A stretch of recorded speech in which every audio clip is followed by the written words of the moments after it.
안녕하세요. 신격정간사 17번째 시간입니다. 마카비 독립운동을 시작한 유다 마카비가 예루살렘 성전을 되찾고 거룩한 제사를 회복한 후에 3년 반이 걸쳤다고 그랬잖아요. 셀루커스 왕조 데메트리우스 1세에게 죽음으로써 독립운동은 소멸하게 되었습니다. 그런데 어떻게 기사회생할 수 있었을까요? 이 시간에는 유다 마카비의 바로 밑에 동생 요나단의 이야기를 하려고 합니다. 마카비가 모데인의 늙은 제사장 마따디아의 셋째 아들이라고 한다면 요나단은 바로 그 밑에 동생 넷째 아들입니다. 여러분 신구약 중간사 유대인들의 역사에 가장 중요한 세 가지 요인이 무엇이라고 했죠?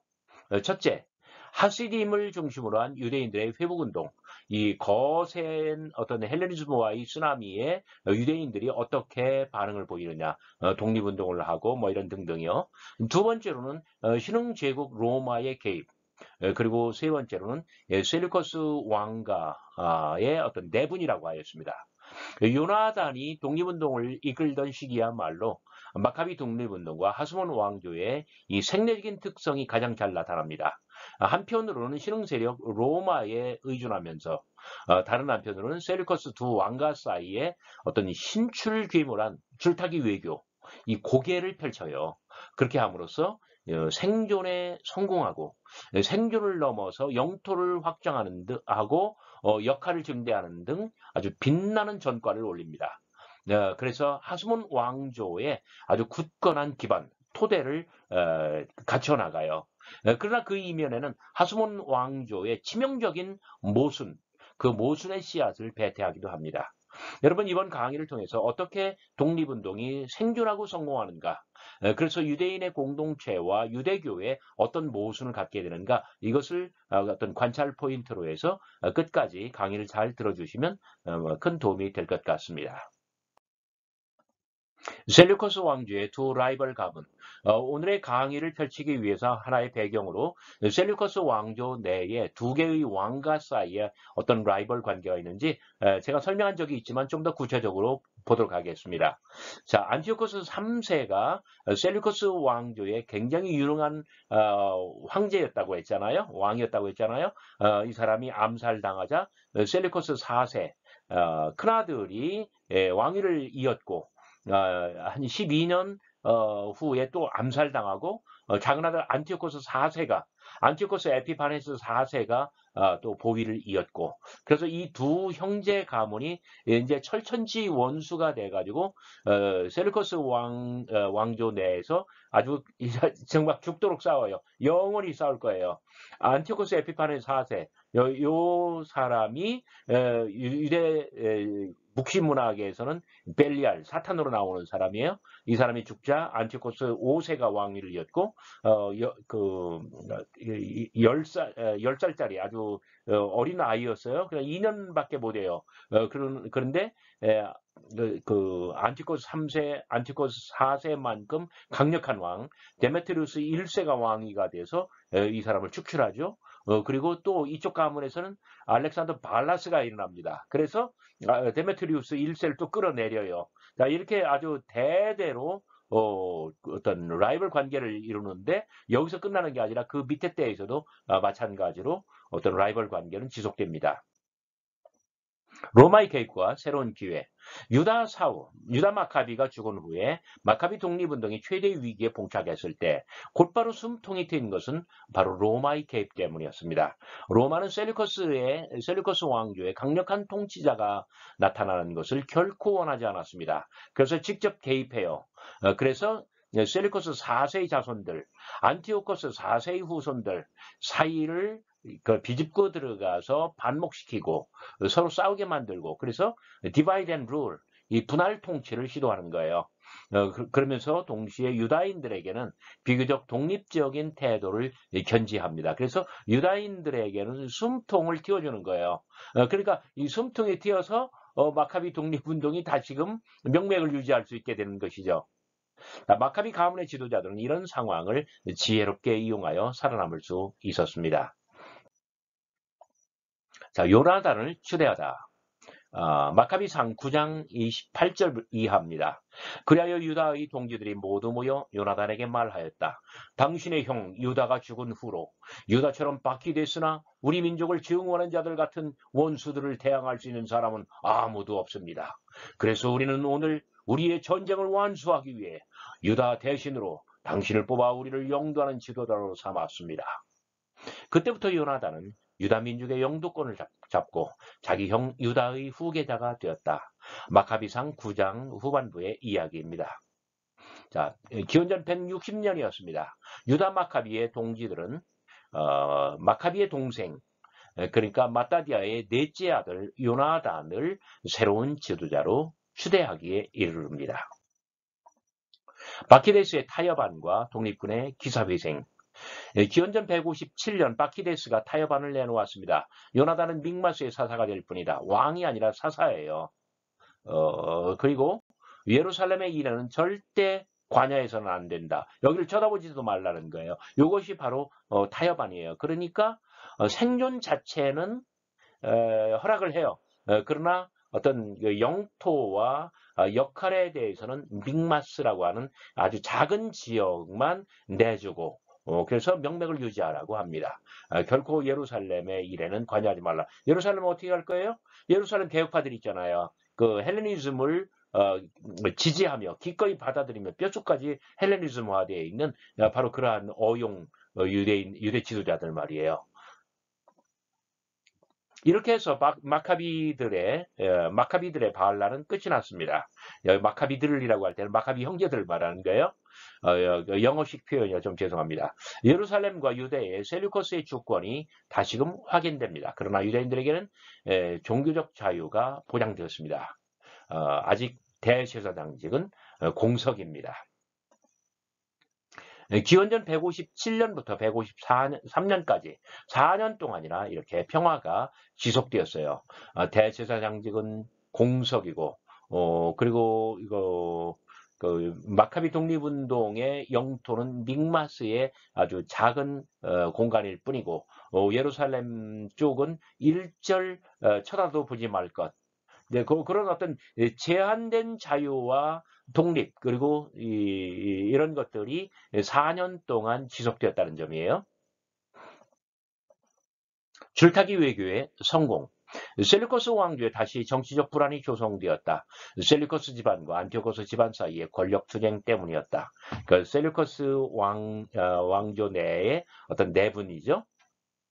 기원전 153년 데메트리우스 1세는 알렉산더 발라스를 경쟁자로 여기고 견제했다. 그 사이 셀루커스의 압력은 많이 완화되었다. 자기들끼리 싸우기 때문에 이 남쪽 유다와 예루살렘을 신경 쓰지 못해요. 바로 그 틈을 타고 데메트리우스 1세는 급기야 요나단에게 협조를 요청하고 있습니다. 그러면서 예루살렘 점령을 허락합니다. 그러니까 데메트리우스 1세는 예루살렘을 포기하는 거예요. 그래서 바로 이때 요나단은 믹마스로부터 예루살렘으로 영토를 확장합니다. 얼마 후 요나단은 알렉산더 발라스로 재빨리 갈아탑니다. 두 경쟁자는 믿기 어려울 정도로 앞다투어 호의를 베풉니다. 그러니까 요나단이 볼 때 데메트리우스 1세와 그보다 훨씬 어린 조카뻘인 알렉산더 발라스 사이에 아주 치열한 경쟁, 치열한 삿바싸움, 그 틈바구니를 볼 때에 그 틈바구니에서 알렉산더 발라스가 더 힘이 세 보이는 거예요. 그러니까 요나단은 얼른 이쪽으로 붙어요. 그러니까 알렉산더 발라스는 요나단을 이뻐하는 거예요. 그러나 데메트리우스 1세는 요나단이라도 잡고 있어야 돼요. 그래서 이 데메트리우스 1세와 알렉산더 발라스가 아주 경쟁적으로 요나단에게 호의를 베풀면서 자꾸 기회를 만들어줍니다. 두 가문에, 이쪽은 그 셀루커스 4세의 가문, 이쪽은 안티오코스 에피파네스 4세의 가문, 데메트리우스 1세가 안티오코스 5세를 끌어내리고 황제가 됐잖아요. 그런데 알렉산더 발라스가 이제 막 일어나면서 이 사람을 폐위시키고 기원전 150년에 그 셀루커스 왕조의 또 황제가 됩니다. 그러니까 그렇게 되기 전에 요나단은 이쪽으로 말을 갈아탄 거예요. 그러면서 알렉산더 발라스에게 어떤 또 혜택을 받는지 한번 살펴볼까요? 불법의 대제사장과 성공한 군주. 요나단은 한편으로는 불법의 대제사장이에요. 그런데 다른 한편으로는 성공한 군주예요. 자, 모순때 보이죠? 어떨까요? 불법의 대제사장. 기원전 152년 장막절 알렉산더 발라스는 충성심의 대가로 요나단에게 대제사장직을 허락합니다. 시골 제사장 마따디아 집안의 출신이긴 하지만 요나단은 결코 사독 계열이 아니었습니다. 잘 봅시다. 모데인이라고 하는 작은 마을의 제사장이었어요. 누가 마따디아가. 그래서 그렇다면 이 사람은 레위 지파이고 아론의 후에 맞아요. 그러나 사독 계열은 결코 아니에요. 그렇기 때문에 이게 모순이 되는 거예요. 더욱이 전쟁으로 더럽혀진 사람이 손에 피를 묻힌 사람이 대제사장직에 오르는 것은 상상할 수도 없는 일이었습니다. 여기서 가장 중요한 포인트, 오늘 강의의 가장 중요한 포인트이기도 합니다. 그 마카비 독립운동의 주동자들이 대제사장직을 처음으로 겸직하게 됐다는 점이에요. 왕으로서 대제사장이 되는 어떤 역사적 사건이에요. 그러나 이것은 모순적 사건이에요. 이것을 잘 기억해 주시고 이것이 장차 하스몬 왕조의 가장 큰 모순점이 된다는 것도 여러분 끝까지 기억해 주시기 바랍니다. 마카비 독립운동에 참여한 자들 중에서 경건하고 보수적인 사람들에게는 이것이 큰 충격으로 다가옵니다. 다시 말해서 마카비 독립운동권 내에서도 이제 분열이 시작될 수 있는 바로 그런 어떤 요건이 갖춰졌다는 점이죠. 그러나 그래서 성공한 군주가 됩니다. 왜요? 이윽고 알렉산더 발라스는 데메트루스 1세를 꺾고 왕이 된 후에 요나단에게 왕의 친구라고 하는 타이틀과 명예를 주고 또 유대인의 지방행정관 스트라테고스를 주고 그리고 또 총독이 되게 합니다. 그러니까 이제 공식적으로 다 독립을 인정해 준다는 뜻이에요. 어디 그뿐입니까? 기원전 150년 프톨레마이스에서 알렉산더 발라스와 톨레미 6세가 요나단에게 자색 옷을 입도록 허락해 줍니다. 그의 왕권을 공식적으로 인정했다는 겁니다. 자, 이렇게 해서 마카비 독립운동은 명실상부하게 셀루커스 왕조로부터 독립을 인정받고 공식적인 하나의 나라처럼 그렇게 취급을 받게 됩니다. 다시 현란한 줄타기 외교. 이외에도 요나단은 셀루커스의 갈등 상황을 교묘하게 이용하면서 아주 많은 성과를 거둡니다. 기원전 145년 데메트리우스 1세의 아들 데메트리우스 2세 니카토르가 아버지의 원수 알렉산더 발라스를 끌어내릴 때 요나단은 입지를 강화합니다. 이 발라스를 버리고 데메트리우스 2세 니카토르를 택했기 때문입니다. 그래서 그 선물로 사마리아 남부 지역을 받게 됩니다. 어디 그뿐입니까? 셀루커스의 야전 사령관 디오도투스 트리포가 알렉산더 발라스의 아들 안티오코스 6세를 위해서 데메트리우스 2세 니카토르를 칠 때에는 요나단이 데메트리우스 2세 니카토르를 버리고 그리고 트리포를 돕습니다. 트리포는 요나단의 지위를 인정해주고 그의 동생 시몬에게 팔레스타인 해안 지역의 지방행정관 스트라테고스로 임명하게 됩니다. 그러니까 영토가 아까는 사마리아 남부, 이번에는 해안 지역, 그러니까 지중해로 직접 통할 수 있는 이런 교두부를 해안 도시를 또 얻게 되고 어마어마하게 영토가 지금 넓어지면서 독립적인 어떤 국가 권위를 보장받게 되는 것이죠. 정말 아주 위험천만한 이런 어떤 외교 고개를 서슴지 않습니다. 자, 가계도를 한번 다시 볼까요? 안티오코스 에피파네 4세의 아들 안티오코스 5세. 이 사람은 2년 동안밖에 못해요. 10살짜리 아주 어린 아들. 데메트루스 1세가 이 사람을 끌어내리고 왕이 됐죠. 그리고 한 12년 동안 아주 강성한 군주였어요. 그런데 알렉산더 발라스가 이 사람을 끌어내리고 또 왕이 되고요. 알렉산더 발라스를 데메트리우스 2세가 끌어내리고 데메트리우스 2세 니카토르죠. 그리고 안티오코스 6세가 또 왕이 되고요. 자, 이 두 집안 셀루커스 4세, 안티오코스 4세 이 두 개의 집안이 정말 영원토록 철천지 원수로 이 내분을 겪을 때에 그 마카비 독립운동 특히 요나단은 정말 신출귀물한 이 줄타기 고개 외교를 펼치면서 생존에 성공하고 성공할 뿐만 아니라 영토를 확장하면서 계속해서 독립국가의 지위를 인정하고 확장해 나가고 있습니다. 요나단의 성공과 몰락, 오늘의 마지막 페이지입니다. 요나단과 동생 시몬은 이었고 블레셋 바닷가로부터 갈릴리와 다마스커스에 이르는 지역 전체를 정복합니다. 그래서 거의 다윗실에 이르는 영토를 회복합니다. 요나단은 로마와 스파르타로부터 도움을 이끌어냈습니다. 그 결과 영토도 놀라울 만큼 확장됐고 재정도 튼튼하게 되었습니다. 기원전 143년 그러나 요나단은 몰락합니다.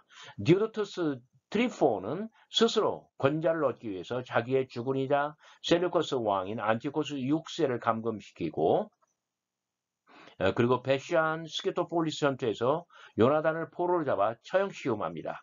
트리포의 눈에 요나단은 너무나 위험한 사람, 너무나 강력한 세력자예요. 그래서 기회 있을 때 죽여야 되고 말아요.